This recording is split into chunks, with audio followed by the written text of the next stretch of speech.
Halo pemirsa, senang sekali saya Rudian Danu dapat menjumpai Anda dalam suatu program yang membahas tentang pengembangan kepribadian seseorang melalui berbagai aspek yang terkait di dalamnya, serta hubungannya dengan gejala-gejala sosial yang terjadi di masyarakat.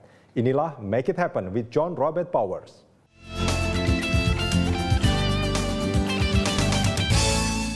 Kita perlu menyadari bahwa segala yang kita peroleh adalah karunia Tuhan, baik itu kepintaran, pekerjaan, maupun pendapatan yang baik. Namun terkadang manusia lupa dan malah justru menjadikan dirinya sombong. Padahal ketika kesombongan itu terjadi, Tuhan dapat dengan mudah mengambil segalanya kembali. Lantas, bagaimanakah cara kita membangun sikap takut akan Tuhan?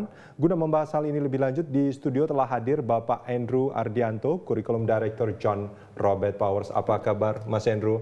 Luar biasa. Selalu luar biasa, ya? Selalu. Mas Andrew, ini kan kita mau bicara soal sikap takut akan Tuhan. Ini kan kita bicara soal rohani kan artinya di sini kan? Loh, tapi apa hubungannya dengan sikap rohani ini dengan kalau kita bicara soal karir gitu? Apakah memang ada hubungannya? Kita mungkin pernah mendengar ada orang-orang yang pernah bahkan mengikuti seminar khusus gitu tentang 3 tipe kecerdasan. Gitu kan, yang pertama adalah IQ intelligence quotient gitu ya. Ini berbicara tentang knowledge kita, kemudian pemahaman kita yang sudah kita dapatkan sebelumnya. Kemudian EQ, emotional quotient. Ini adalah bicara tentang bagaimana kita mengelola dan mempraktekkan apa yang sudah kita pelajari. Nah, yang ketiga, jadi mungkin kalau di dalam bahasa bisnis ini istilahnya knowledge, skills, and yang ketiga itu attitude. Gimana kita attitude sikap kita yang seringkali orang sebutkan sebagai spiritual quotient. Nah, spiritual quotient ini banyak orang yang salah kaprah dengan konsep kerohanian. Seringkali diidentikan hanya sebuah aktivitas-aktivitas yang kita lakukan di tempat ibadah masing-masing. Ritual seperti itu. Padahal sebenarnya pekerjaan-pekerjaan kita pun adalah merupakan aktivitas kerohanian. Kenapa? Karena SQ ini bicara tentang hati kita atau niat kita pada waktu kita melakukan tanggung jawab kita. Jadi kalau kita bicara soal sikap takut akan Tuhan dalam hubungannya dengan karir ini, kita bicara soal spiritual quotient. Ini kita bicara soal passion ya. Bukan melakukan ritual-ritual yang banyak orang lakukan seperti itu. Ini sangat berbeda ya. Bukan di ritualnya, tapi lebih kepada kita kan pasti gini, kalau kita agama atau kepercayaan apapun, kita pasti mendapatkan nilai-nilai moral maupun nilai-nilai hidup. Nah, pertanyaannya dipraktekin nggak? Nah, itu dia sebetulnya yang menjadi kunci dalam spiritual quotient ini. Nah, lalu itu juga menjadi pertanyaan, Mas Andrew, apa hubungannya antara spiritual quotient ini, sikap takut akan Tuhan ini dengan karir kita? Ya, contoh begini, orang diajar untuk jujur. Semua orang tahu harus jujur, dan semua agama atau kepercayaan apapun mengajarkan tentang kejujuran. Pertanyaannya, di tempat kerja kita jujur nggak? Di dalam keseharian kita jujur nggak? Bahkan orang suka bilang, ya nggak apa-apa lah bohong putih, gitu kan. White lies gitu kan. Tapi pertanyaannya, bohong adalah bohong. Di dalam ajaran agama apapun pasti diajarkan seperti itu, gitu kan. Nah, kemudian orang yang mengutamakan SQ, dia akan selalu mementingkan, dalam arti mementingkan nilai-nilai yang dia diajarkan kepada kehidupannya dia, baik itu nilai moral maupun nilai agama, dalam konteksnya untuk dia membawa dampak yang baik buat orang di sekitarnya. Saya yakin semua agama atau kepercayaan apapun di dunia ini yang benar selalu akan mengajarkan jadi pribadi yang bermanfaat buat orang lain dan menjadi pribadi yang baik tentunya. Ya, artinya memang kalau kita memang mau memberikan suatu aura baik pada lingkungan sekitar, ini memang selalu kita harus takut pada Tuhan ini ya, pada sikap yang memanfaatkan spiritual quotient ini. Betul. Jadi saya belajar satu hal, Mas, bahwa orang yang cuman hanya mengaplikasikan ajaran agamanya literally, dia tidak lebih dari seorang ekstremis yang sebenarnya dia tidak tahu pemahaman yang sesungguhnya. Ya, itu banyak terjadi di dalam sejarah. Dunia nyata, betul, di sejarah gitu kan. Kita mendengar mungkin di abad pertengahan ada crusades, kemudian ada juga yang istilah-istilah dengan banyak sekali istilah yang lainnya. Tapi orang yang benar-benar menjalankan pekerjaannya sesuai dengan ajaran-ajaran agama yang dia lakukan, dia pasti akan melihat, apa yang saya lakukan ini kayak tadi yang ada dalam kehidupan kita ini karunia. Yang namanya karunia itu bukan punya kita.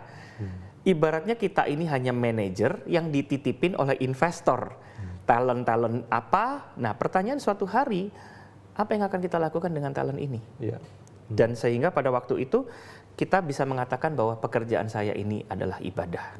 Nah, itu menjadi penting sebetulnya kan ya Mas Andrew. Ini kalau kita bicara soal pekerjaan menjadi ibadah, kita melakukan pekerjaan ini dengan sikap yang takut akan Tuhan, artinya kita akan bekerja jujur. Betul. Tapi dalam proses pengembangan karir, apakah memang sikap-sikap ini akan memberikan dampak yang positif? Artinya kalau kita karirnya ingin berkembang seperti itu, apakah sikap-sikap seperti ini akan memberikan dampak yang signifikan? Saya katakan pasti. Karena begini, pasti contoh, ya? Pasti. Contoh, kejujuran. Ada orang yang mengatakan zaman sekarang kalau terlalu jujur, nggak cocok, nggak akan berhasil. Sukses. Nah itu kan permasalahannya kan sekarang banyak setiap stereotip seperti betul, itu kan. Tapi gini, segala sesuatu yang cepat naik, cepat turun juga. Banyak orang yang tidak menyadari itu gitu ya. Tapi kejujuran itu mahal loh. Kejujuran tapi nilai yang semua orang mungkin ada. Saya punya sahabat yang mengatakan begini, seluruh dunia tidak menyukai orang jujur. Kenyataannya. Seluruh dunia tidak menyukai orang jujur, tapi dunia tidak bisa memungkiri kenyataan bahwa mereka butuh orang jujur. Mereka butuh orang yang bersih. Kenapa seorang pemimpin bisa dihormati? Karena dia bersih. Apa yang dia lakukan? Ini saya apa adanya. Mau dia, jadi integritas adalah, kan kemarin kita sempat beberapa waktu yang lalu kita sempat membicarakan tentang integritas. Integritas itu ajaran agama itu dia lakukan baik dilihat maupun tidak dilihat orang. Kejujuran kalau dia cuma jaim aja pasti capek jujurnya. Dan itu juga sebetulnya menjadi masalah ketika seseorang menjadi pemimpin atau menjadi pejabat dengan cara yang tidak jujur. Betul. Pada saat dia menjadi pejabat mungkin juga ketidakjujurannya mungkin akan diungkit segala macam dan itu menjadi apa namanya? Blunder buat dia nantinya. Nah, ini kalau kita bicara soal keseharian nih, Mas Andrew. Bagaimana kita mengimplementasikan spiritual quotient ini, apa namanya sikap takut akan Tuhan ini pada aktivitas kita sehari-hari. Misalnya, saya bekerja di dalam sebuah perusahaan. Waktu saya menghadapi customer saya bertanggung jawabnya bukan sama customer, bukan sama perusahaan saja. Tapi saya bertanggung jawab kepada Tuhan. Kenapa? Saya percaya bahwa tidak ada satupun kejadian dalam kehidupan kita itu yang lepas dari blueprint-nya yang di atas. Blueprint Sang Pencipta. Berarti kalau saya diizinkan ketemu dengan customer itu, walaupun customernya ini lagi ngomel kayak apapun, ini akan menjadi sebuah pembelajaran buat saya. Oh ya, berarti kalau saya menghadapi customer seperti ini, saya harus bertanggung jawab bukan hanya kepada dia, tapi juga kepada Tuhan. Sehingga waktu saya memberikan yang terbaik, saya bisa dengan, dalam arti bukan menyombongkan, tapi dengan bangga waktu ketemu dengan yang di atas, kamu sudah lakukan apa dengan customer ini? Saya sudah lakukan yang terbaik. Artinya memang ada apa namanya sikap bertanggung jawab. Bertanggung jawab di dalam setiap apa yang kita lakukan. Inilah yang namanya spiritual quotient. Baik Mas Andrew, kita akan sambung ini di segmen berikut nanti. Pemirsa jangan kemana-mana, Make It Happen with John Robert Powers akan kembali sesaat lagi.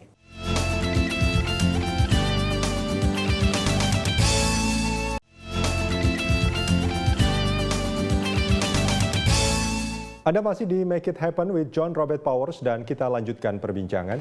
Mas Andrew, ini kalau kita bicara soal spiritual quotient, takut dengan Tuhan tadi, bekerja takut dengan Tuhan, artinya bekerja dengan hati, gitu ya. Tapi kalau kita melihat dalam kenyataan, sebetulnya banyak yang orang bilang bekerja dengan hati itu artinya dengan perasaan, dengan emosi. Nah ini kan sebetulnya persepsi yang agak sedikit melenceng. Agak sedikit melenceng ya. Nah kalau kita bekerja dengan perasaan atau dengan emosi ini, bukan dengan hati, dampaknya akan seperti apa? Dampaknya begini, kita kembali lagi bahwa semua yang ada di dalam kehidupan kita ini titipan dari sang investor, the great investor istilahnya. Ini bicara juga bahwa termasuk emosi yang ada dalam kehidupan kita. Kita kemarin waktu dulu pernah belajar tentang berbagai tipe karakter. Ini kan punya kecerdasan emosi yang berbeda-beda, punya kondisi emosionalisme yang berbeda-beda. Nah, pertanyaannya, kita ini punya mental steward, ya kan, pengelola, atau kita cuma punya mental bawahan. Itu dua hal yang berbeda. Kalau kita punya mental pengelola, kita akan mengelola emosi kita sehingga kita tidak jadi too emotional pada waktu kita mengambil keputusan. Nah, kalau kita too emotional, kita adalah orang yang egois. Egois. Kenapa? Karena kita menganggap bahwa ini hak milik saya, nggak peduli orang lain mau apapun. Ini bukan Jadi tidak memikirkan sekitar ya. Tidak memikirkan sekitar. Dan ini bukan bekerja dengan hati. Ini bukan bekerja dengan hati, gitu kan? Karena dia memaksakan kepemilikannya. Ibaratnya seperti membeli sebuah rumah, ada hak guna, ada hak milik. Nah, sebenarnya kita ini cuma diberikan hak guna, gitu kan? Kita punya hak untuk melakukan apapun, kita kelola. Tapi kalau kita udah nganggapnya ini hak milik, kita akan melakukan apapun plus seenaknya kita sendiri. Nah, inilah orang yang terlalu emosional dalam mengambil keputusan. Dan biasanya bicaranya dengan menggunakan kata pokoknya. Pokoknya, nah itu. Jadi otoriter yang otoriter tidak salah, tapi terlalu otoriter dan terlalu mengandalkan misalnya gini, kalau mau marah ya marah aja. Nggak salah sih orang marah, tapi ada cara yang sehat untuk menyalurkan amarahnya. Ada cara dan itu yang bukan emosional. Dan itu bukan emosional. Ini yang bicara, makanya kenapa SQ nanti akan juga mengawali EQ dan IQ. Dengan kecerdasan emosi dia. Nah, kalau kita bicara soal yang emosional tadi, ini kan agak sedikit berbeda, kontradiktif dengan logika ya. Artinya kalau kita bekerja dengan emosional, kecenderungannya logika tidak akan terlalu emosional, akan kehilangan logika. Kehilangan logika. Gitu. Betul. Nah, kalau kita bicara soal bekerja dengan perasaan, dengan emosi tadi, dan yang tadi dikatakan bahwa ini berbeda dengan bekerja dengan hati. Betul. Nah, kalau bisa secara detail gitu, seperti apa sebetulnya perbedaan antara bekerja dengan hati dan bekerja dengan emosi. Tadi? Oke, saya ambil sebuah istilah tadi mengingatkan tentang kadang-kadang perasaan, dan seringkali kalau sudah terlalu perasaan logikanya hilang. Sebenarnya pengambilan keputusan atau gaya bekerja yang paling baik adalah melibatkan dua konteks ini, baik perasaan maupun logika. Apa yang disebut melibatkan perasaan? Melibatkan perasaan bicara tentang ketulusan kita dalam bekerja. Saya adalah orang yang paling gregetan kalau udah ngadepin orang dikit-dikit hitung-hitungan. Saya tidak menyalahkan mereka kalau mereka mengkalkulasikan. Itu banyak itu? Itu banyak. Tapi hitung-hitungan itu dua hal yang berbeda. Pokoknya ini nggak bisa. Ini bukan bagian saya. Ini bagian kamu. Saya katakan, kerjanya tulus apa enggak? Toh yang dipinterin bukan orang lain. Yang dipinterin adalah dia sendiri. Tulus. Tapi tulus aja nggak cukup. Kenapa? Kalau tulus cukup, dia akan gampang sekali dimanfaatkan oleh orang. Itu nggak enak. Itu tidak enak banget gitu kan. Kenapa? Logikanya nggak main. Kan perasaan, aduh kasihan yang ada nanti dikerjain dimanfaatin orang terus. Nah, makanya kenapa logika ini harus main, yaitu bicara tentang kita bekerja secara bijaksana. Kita tahu batasan-batasan yang tepat. Yes. Contoh, saya ambil contoh di pesawat terbang deh. Masker oksigen turun, semua aturan penerbangan aviasi safety rules selalu mengatakan bahwa orang yang pertama harus kita pasang maskernya adalah diri sendiri. Kita sendiri. Tapi ada orang-orang tertentu yang mungkin begitu lihat di sebelahnya ada nenek megap-megap, dia bilang, aduh kesian banget ya, saya tulungin. Nah ini bekerja dengan perasaan aja. Sementara kenapa dia lupa menyadari kenapa kita harus pasang masker untuk diri kita sendiri, supaya kita bisa nolong lebih banyak orang. Gitu. Tapi kalau dia cuma mengandalkan, ya sudah saya pasang, habis itu saya tidur. Ini juga sama aja, ini ekstrim yang satunya lagi gitu kan, terlalu logical, sebodoh amat, nggak peduli dengan orang lain. Ya. Nah ini kalau tadi udah disebutkan salah satu gitu ya, itu karakter orang yang bekerja dengan hati tadi. Nah ini sebetulnya ada berapa bisa dibilang ciri ya orang-orang yang bekerja dengan hati atau sikap yang takut dengan Tuhan ini, Mas Andrew? Saya katakan ada beberapa ciri. Yang pertama adalah orang yang bekerja dengan hati, dia tidak akan bekerja semata-mata untuk mendapatkan predikat baik. Istilahnya gini, dia tidak akan jaim, tapi dia secara konsisten, dia tetap menjaga image-nya tanpa ada paksaan. Artinya dia bekerja bukan hanya karena mengejar nilai. Mengejar nilai secara angka, gitu kan, tapi dia mengejar value yang benar. Jadi ada orang-orang tertentu yang lebih baik saya dibenci karena melakukan sesuatu yang benar, daripada saya disukai karena melakukan cuman mengakomodir harapan semua orang yang tidak ada kejelasan. Itu agak jarang orang seperti itu, Mas Andrew, nampaknya. Iya. Tapi justru orang seperti inilah yang saya katakan memiliki integritas. Yang dibutuhkan oleh dunia itu tadi yang Mas Andrew katakan. Betul. Jadi nggak dilihat orang, ya ini saya. Saya kalau bedanya orang jaim dengan orang yang secara otomatis menjaga image-nya adalah dia nggak dilihat orang pun dia rapi. Tapi begitu dilihat orang, kalau cuman rapinya kalau dilihat orang, ya percuma. Itu tidak memiliki integritas. Ya. Kemudian yang kedua, orang yang bekerja dengan hati adalah dia tidak lagi dia tahu setiap konsekuensi dari apa yang dia putusin. Ya. Semua keputusan yang diambil, saya tahu ini ada konsekuensinya dan saya siap dengan konsekuensi itu. Walaupun itu tadi resikonya saya harus dibenci oleh orang karena saya menyatakan sesuatu yang benar. Dan ini juga bicara tentang saya nggak perlu diliatin, tidak perlu diawasin pun saya sudah melakukan yang terbaik. Jadi artinya bukannya istilah sekarang mungkin jaim ya, jaga image jaga gitu image, ya. gitu kan. Ini memang dari dalam dirinya. Sudah dari dalam dirinya dia, sehingga image itu nggak perlu sengaja dijaga, sudah terjaga dengan sendirinya. Gitu. Jadi automatically ini cuma seperti hukum itu kan kayak hukum gravitasi. Saya lempar apel ke atas, pasti jatuh. Sama, kita jalankan kehidupan kita dengan sehari-hari kita beres, dilihat orang pun pasti beres. Baik, Mas Andrew. Kita akan sambung di segmen berikut, Mas Andrew. Pemirsa jangan kemana-mana, kami akan lanjutkan perbincangan setelah jeda sesaat lagi.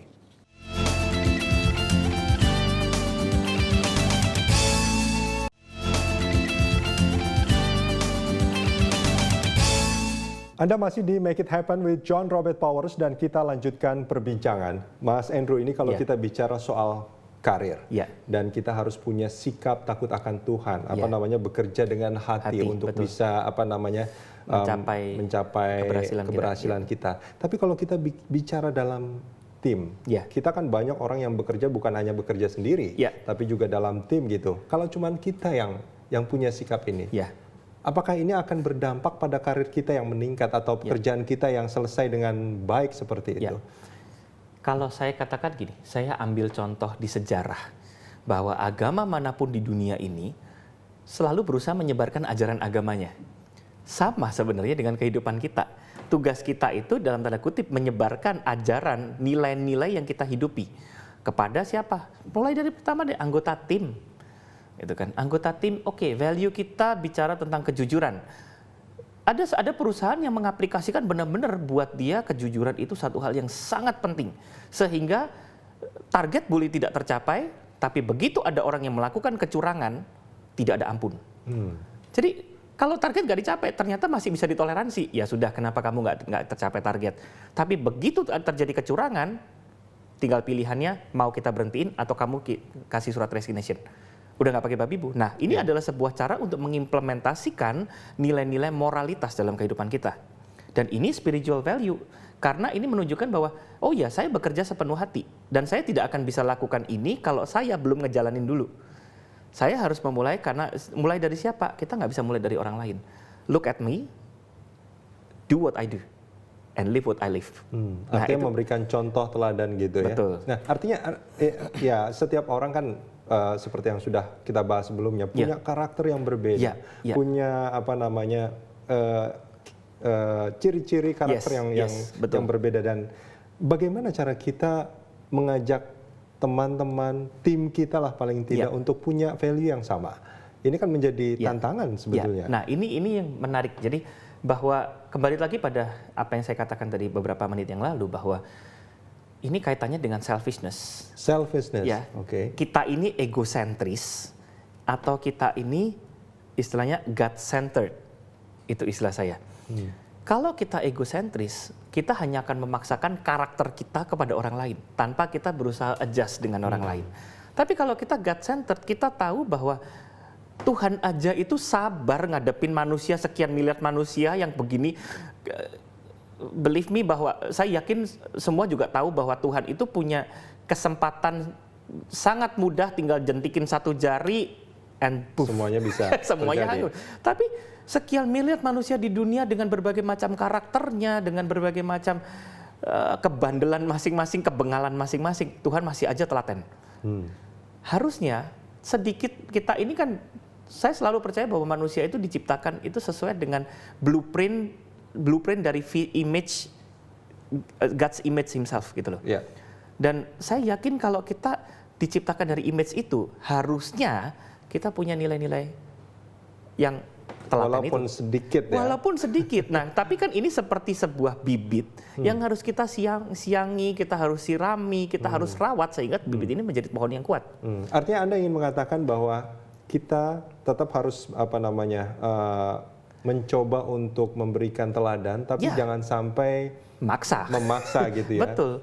Mereka kalau bersyukur kalau mereka dalam tim kita mau mengikuti, kalau tidak ya. Kalau mereka tidak bisa mengikuti, kalau itu memang tim itu ada di bawah wewenang kita, ya tinggal it's either you follow my vision, atau silakan Anda mencari tim yang lain.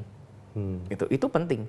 Jadi kalau saya ambil sebagai sebuah contoh istilahnya GPS. GPS itu tapi bukan global positioning system, tapi God's positioning system. Jadi kita semua di agama apapun, kepercayaan apapun pasti punya ajaran-ajarannya. Pertanyaannya, kita menjalankan kehidupan kita itu sesuai dengan ajaran yang kita diberikan itu atau tidak? Gitu kan? Kalau misalkan tadi kan dikatakan bahwa Anda mau mengikuti kita atau terus Anda harus mencari tim yang lain, bukan di sini. Bukankah itu sebetulnya dalam satu bentuk pemaksaan sebetulnya, Mas Andrew? Atau bagaimana? Saya katakan itu bukan pemaksaan kalau itu kita benar-benar sudah jadi last resort ya. Sudah jadi last resort, misalnya kita sudah coba segala upaya dan ternyata dia tetap tidak bisa mengikuti apa yang jadi visinya kita gitu kan. Karena kita kan leader. Leader itu harus memulai dengan visinya kan. Gitu kan. Misalnya kita itu makanya kenapa saya bilang itu tim ada di dalam wewenang saya. Gitu kan. Tapi kalau tidak di bawah wewenang, misalnya ada orang lain dan ternyata tim ini tidak sevisi, ya it's either saya mau go on with that vision atau saya yang pergi. Tapi ini bukan memaksa, tapi lebih kepada saya memberikan pilihan.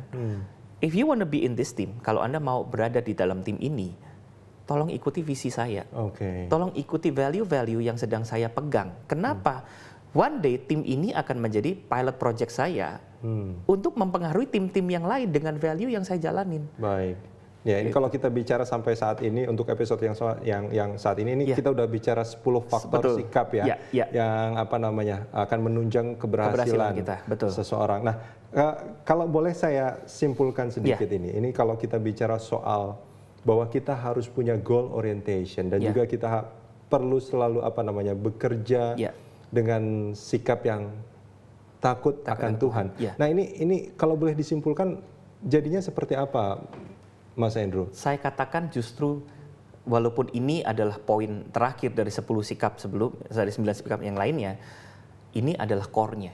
Ini core-nya? Ini core-nya. Justru yang terakhir ini yang dari kemarin-kemarin kita mengupasnya dari kulit, terus kemudian ke buahnya, sekarang kita masuk ke bijinya. Justru ini yang paling penting. Kenapa? Karena pada waktu kita memiliki sikap takut akan Tuhan ini, otomatis kita tidak takut gagal. Kenapa kita tidak takut gagal? Kita kemarin membicarakan tentang berani untuk gagal. Kenapa kita tidak takut gagal? Karena kita tahu bahwa ini tidak lepas dari kendali yang di atas. Artinya ada rencana Tuhan di sini. Walaupun kita sudah berusaha. Ternyata ada faktor X. Itu yang kemarin sebelum kita sebutkan. Ada faktor X, ada seorang petani sebulan sebelum panen tiba-tiba banjir. Itu kan faktor yang tidak bisa kita kontrol. Tapi sudah ada di dalam kontrolnya Tuhan. Ngapain kita marah-marah? Let's adjust and move on. Karena kita punya mentalitas bahwa hidup ini juga dipercayakan, kita punya takut akan Tuhan. Saya juga menjaga penampilan. Kenapa? Saya ini representasinya Tuhan di bumi. Harusnya orang melihat saya, mereka akan melihat siapa atau apa ajaran agama atau kepercayaan saya. Nah, itu penting. Jadi makanya kenapa ini core-nya, ini yang akan mengawali dari semua aspek kehidupan kita dan kembali pada God positioning system itu. Artinya kalau kita bisa bilang bahwa kita punya rencana, kita punya tujuan, dan kita fokus pada tujuan, kita bekerja maksimal, berusaha, strategi segala macam, tapi intinya kita harus pasrah pada rencana Tuhan. Saya katakan bukan pasrah tapi berserah. Itu dua hal yang berbeda. Pasrah bicara apatis. Ya sudahlah, ini udah rencana Tuhan, ya saya ngalir aja. Teman saya pernah mengatakan jangan punya mentalitas hidup mengalir seperti air. Karena air selalu mengalir dari atas ke bawah. Jadi bukan upgrading tapi downgrading. Tapi saya bilang kalau bukan mentalitasnya, tapi eksistensi kita itu yang harus mengalir seperti air. Kita semakin menghilangkan eksistensi egoisme kita dan kita semakin membesarkan eksistensi God positioning system itu. Dan itu yang menjadi core dari 10 sikap yang menunjang keberhasilan seseorang. Baik, Mas Andrew, terima kasih banyak sudah bersama kami. Terima kasih sama-sama. Pemirsa, mari kita simak beberapa tips dari John Robert Powers berikut ini.